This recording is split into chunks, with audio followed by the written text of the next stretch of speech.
पंकज हा शब्द परसवर्णाने कसा लिहाल? पंकज लय प्रश्न त्याच्यावर केलेत बघा मित्रांनो. ठीक आहे, परत लिहितो, मागचं पुढे घेत नाही. क ख ग घ आणि ग पाठच होणार आहे तुम्हाला या गोष्टी. स छ ज झ आणि अन.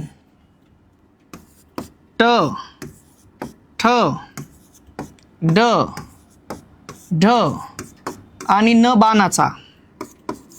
त थ द ध आणि न नळाचा.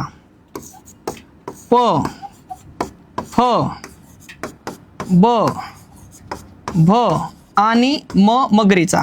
मित्रांनो लक्षात ठेवायचे तुम्ही. काय विचारलाय प्रश्न ते बघा आता.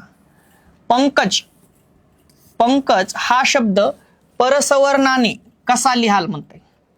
चला आपण शिकलोच बरं का पाठीमागच्या याच्यात. पंकज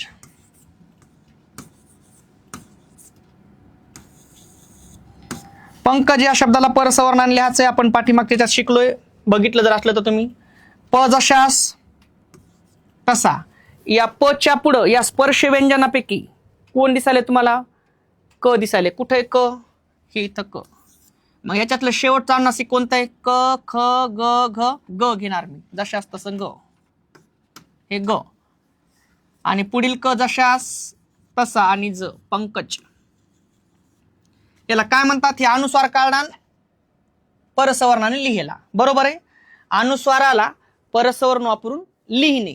मग इथं कुठे दिसायला तुम्हाला? बघा इथं हे का? नाही, हे होणार नाही मित्रांनो. इथं दिसायले का?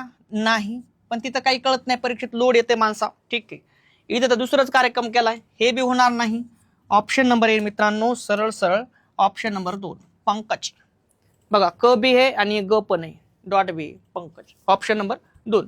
जास्त स्पष्टीकरण द्यायची गरज नाही, कारण आपण तेच शिकत आलो सारखं कंटिन्यू.